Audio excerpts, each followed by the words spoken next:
وبركاته. وعليكم السلام ورحمة الله الحمد لله رب العالمين والعاقبة للمتقين والصلاة والسلام على سيد الأنبياء والمرسلين وعلى آله وأصحابه أجمعين، أما بعد. أعوذ بالله من الشيطان الرجيم، بسم الله الرحمن الرحيم. فاذكروني أذكركم واشكروا لي ولا تكفرون. صدق الله العلي العظيم وصدق رسوله النبي الأمين المكين المتين الكريم، ونحن على ذلك لمن الشاهدين والشاكرين والحمد لله رب العالمين. يا رسول الله انظر حالنا، يا حبيب الله اسمع قالنا، إننا في بحر من مغرق خذ يدي سهل لنا أشكالنا. غوث اعظم امن بے سر و سامہ مدد، غوث اعظم امن بے سر و سامہ مدد، قبلہ دی مدد، کعبہ ایماں مدد، بگردہ بلا افتاد کشتی، ضعیفانو شکستارات پشتی، بحق خواجہ عثمان ہارونی مدد کن یا معین الدین چشتی. اے شرف زمانہ زمانے مدد نما، اے شرف زمانہ زمانے مدد نما، درہائے بست راز کلید کرم کشا، سرورہ شاہا کریمہ دستگیرہ اشرفہ، حرمت روح پیمبر یک نظر کن سوئے ماں. قادریم نعرہ غوث اعظم زنم، قادریم نعرہ غوث اعظم زنم، دمد شاہ برکت اللہ قطب عالم زنم، ملک سخن کی شاہی تم کو رضا مسلم، جسم تاگئے ہو سکے بٹھا دیے ہیں. بارگاہ رسالت میں آپ صلی اللہ علیہ وسلم میں عقیدت و محبت کے ساتھ درود پاک عادیہ پیش کریں. اللہم صلی وسلم علی سیدنا مولانا محمد وعلی آل سیدنا مولانا محمد وبارک وسلم. صلو علیہ الصلوۃ والسلام علیک یا رسول اللہ وسلم علیک یا حبیب اللہ صلی اللہ تعالی علیہ وسلم. نبی اور آل نبی پر ایک بار اور جی لگا کر درود پاک پڑھیں. اللہم صلی وسلم علی سیدنا مولانا محمد وعلی آل سیدنا مولانا محمد وبارک وسلم. صلو علیہ الصلوۃ والسلام علیک یا رسول اللہ وسلم علیک یا حبیب اللہ صلی اللہ تعالی علیہ وسلم.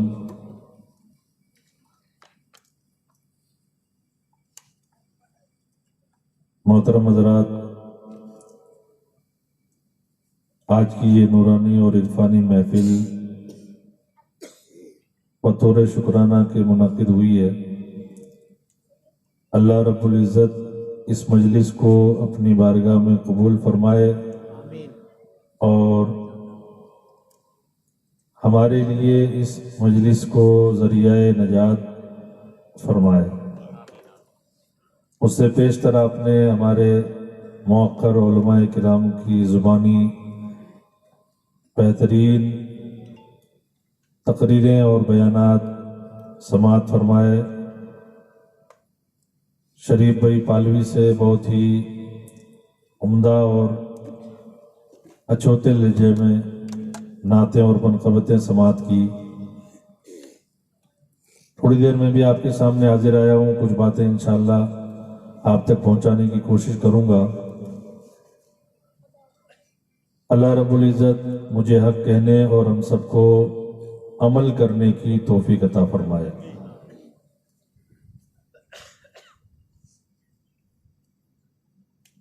اسٹیج پر ماشاءاللہ آپ کے اجمیر شریف اور اطراف کے ذمہ دار ائمہ کرام اور علماء ذوی الاحترام تشریف فرما ہے. بالخصوص محب گرامی وقار حضرت علامہ مولانا انصار القادری صاحب فیضی اور ناظم اجلاس اور دیگر تشریف فرما علماء کرام جن کے ناموں سے میں واقف نہیں ہوں. ناظم صاحب نے اپنی نظامت کے جوہر دکھائے اور میرے بارے میں بہت کچھ کہا جن کا میں حامل نہیں.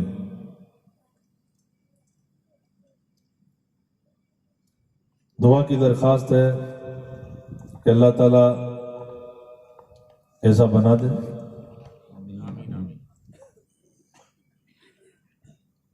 اور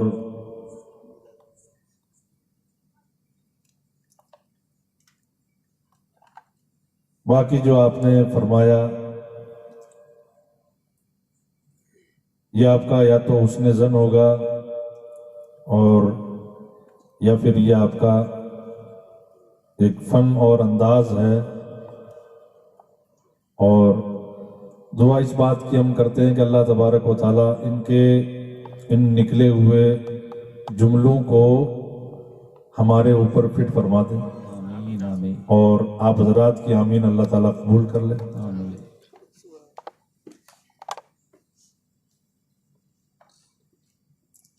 محترم حضرات، آج کی مجلس جیسا کہ آپ کو معلوم ہے اپنے پٹواری صاحب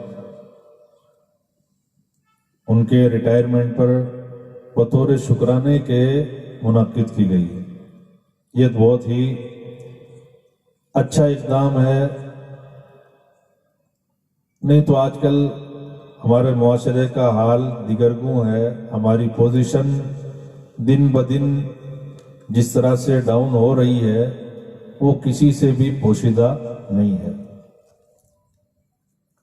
ہمارا ہر خوشی اور غمی کا موقع اللہ کو ناراض کرنے والے کام کر کے ہم اپنی عاقبت خراب کرنے میں کوئی کسر باقی نہیں رکھتے. اس طرح کے موقع پر ذکر کی مجلسیں سجانا، اللہ رسول کا ذکر کرنا، علماء کرام کو مدعو کرنا، انہیں بلانا، سامعین کو اکٹھا کرنا، یہ بہت ہی اچھی بات ہے. اللہ تبارک و تعالیٰ آپ کی سروس کو قبول کرے اور بچی ہوئی جو آپ کی زندگی ہے اسے سماج اور قوم کی خدمت میں اللہ تبارک و تعالیٰ لگا دے تاکہ آپ بچی ہوئی زندگی میں قوم کی اور سماج کی بہتر خدمت انجام دے سکیں. کیونکہ ایک پڑھا لکھا آدمی کسی بھی زاویے سے اور کسی بھی طرح سے بھلا کرنا چاہے سماج کا اور قوم کا تو اسی صورت میں وہ اپنے حساب سے کر سکتا ہے. سرکاری نوکر اور گورنمنٹی جو ڈیوٹی والے لوگ ہوتے ہیں ان کا اپنا ایک اثر ہوتا ہے اور اپنا ایک حلقہ ہوتا ہے. لوگ ان کی بات مانتے ہیں. انہیں اپنی اس صلاحیت کو کام میں لانا چاہیے کہ اگر آپ لوگ ان کی سنتے ہیں، ان کی مانتے ہیں تو انہیں لوگوں کو سمجھانے کی کوشش کرنا چاہیے. خرافات کے حوالے سے، رسومات کے حوالے سے، پرمپراؤں کے حوالے سے آج ہمارا معاشرہ اس قدر پرمپراؤں میں، رسموں میں، خرافات میں پھنس چکا ہے کہ ہمیں کسی ایک موقع سے فارغ ہونے کے بعد میں دوسرے موقع کے آنے تک ابھرنے کا بھی موقع نہیں ملتا. آج ہماری شادیاں آپ دیکھ لیں، سگائیاں آپ دیکھ لیں، میت ہو جائے تو اسی صورت میں اس پر جو ہمارے خرچے ہوتے ہیں ان کو دیکھ لیں. اس قدر ہم رسموں میں گرے ہوئے ہیں کہ ہم ابھر نہیں پا رہے ہیں اور آگے نہیں بڑھ پا رہے ہیں. اس لیے برادران ملت اسلامیہ ماشاءاللہ یہ پٹواری صاحب نے اچھا کام کیا کہ جلسہ رکھا. نہیں تو لوگ ڈی جے بھی بجوا لیتے ہیں، ناچ بھی کروا لیتے ہیں اور کچھ بھی کروا لیتے ہیں. تو اس طرح سے ہماری اپنی آخرت خراب ہوتی ہے، ہم گنہگار ہوتے ہیں. جتنے لوگ آتے ہیں ان کا گناہ ہمارے سر آتا ہے. تو اس طرح کے کاموں کی ریت اور رواج کو ختم کرنے کی کوشش کریں اور بھلے کاموں کی طرف اپنے آپ کو لگانے کی کوشش کریں. ہم مسلمان ہیں، مسلمان کا ہر کام اللہ کی رضا کے لیے ہونا چاہیے، پروردگار کی خوشنودی کے لیے ہونا چاہیے کہ ہمارا رب راضی ہو جائے۔ یہ دنیا اور یہ زندگی بہت مختصر ہے، صرف آنکھ بند ہونے کا معاملہ ہے، جیسے ہی آنکھ بند ہوئی تو اسی صورت میں آدمی دنیا سے گیا۔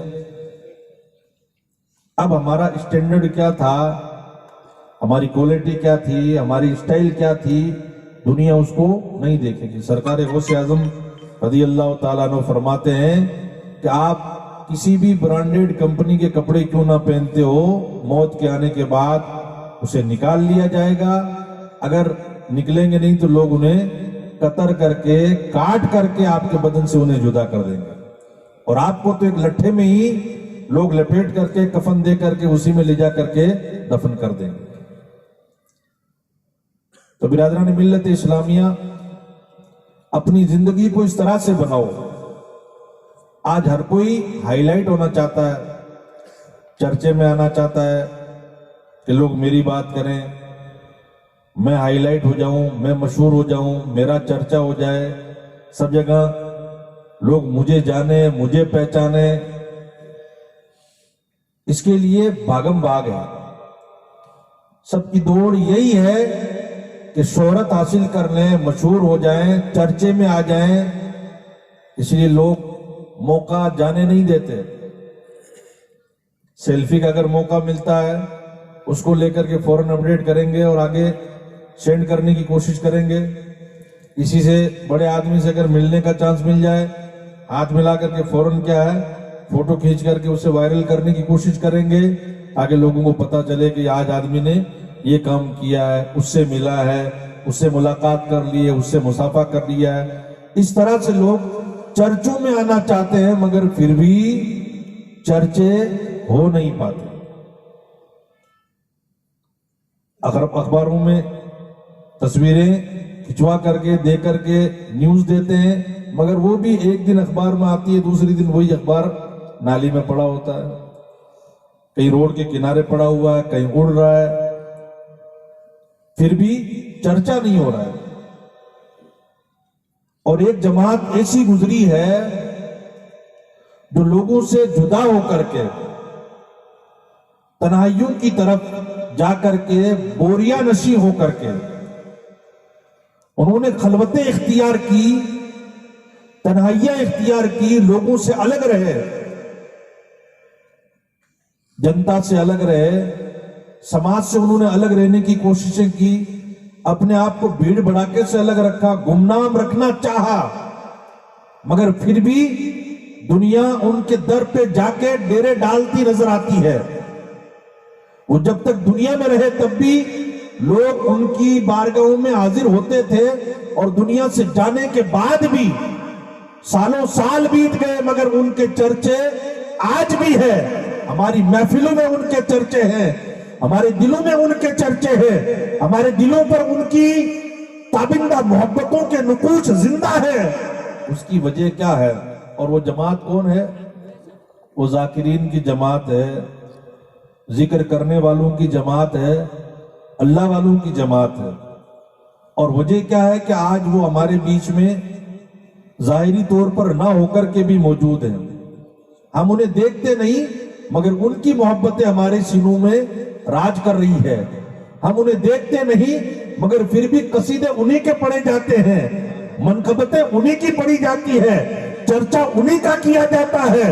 تو میرے رب کا یہ وعدہ سن لو، قرآن میں اللہ فرماتا ہے فَاذْكُرُونِي أَذْكُرْكُمْ، تم میرا ذکر کرو میں تمہارا چرچا کر دوں گا۔ ان کا پرچار کوئی دنیا کا اخبار نہیں کرتا بلکہ ان کا پرچار تو میرا رب کرتا ہے۔ آسمانوں میں بھی ان کا پرچار کرتا ہے اور زمین میں بھی میرا رب ان کا پرچار کر دیتا ہے۔ سبحان اللہ، بے شک اللہ رب العزت اپنے فرشتوں کی جماعت میں جبریل کو بلا کر کے اعلان کرتا ہے کہ جبریل میں فلاں بندے سے محبت کرتا ہوں۔ اللہ فرماتا ہے جبریل، اللہ جب یہ کہتا ہے تو جبریل عرض کرتے ہیں مولا تو فعال لما یرید ہے، جو چاہے وہ کرنے والا ہے،